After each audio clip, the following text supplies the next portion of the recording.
ang ikalimang istasyon. Nagasimba o nagaday kami kadi.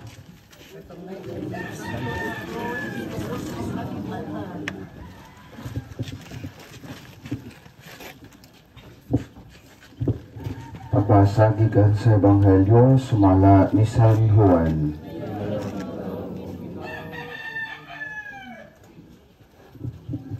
Busa gitugyan ni Pilato sa Jesus aron ilansang sa krus.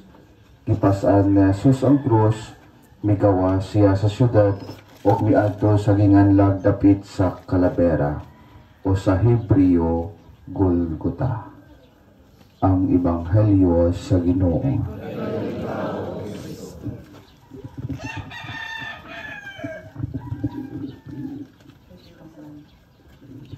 Pamalandong. Ang atong kinabuhi dinhi sa kalibutan kinahanglang may tumong. Aduna unta kitay padulngan og pagkaamgor sa atong responsibilidad.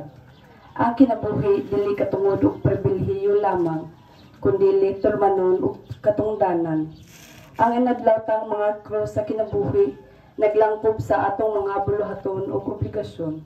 Kung pasaanon lang nato kini sa dakong pailog, dili kita magmasulubon. Gipas-an ni Jesus ang iyang krus. Busa, pas-anon usab nato ang atoa. Pag-ampo. Ginoong Jesus. Gidawat nimo ang imong krus.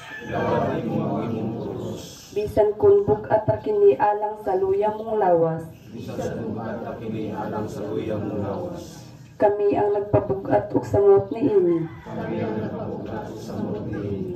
Tungod kay gipas-an mo man usab ang gibugaton sa among mga sala. Apan bisan pa gihigugma mo gihapon kami. Ug gipasaylo sa among mga kasalanan. Pagkamaayo gayud nimo ngari kanamo. Apan unsa may gibulos namo sa imong kaayo. Tabangi kami Ginoo. Nga makalingkawas sa among pagkamakinaogalingon.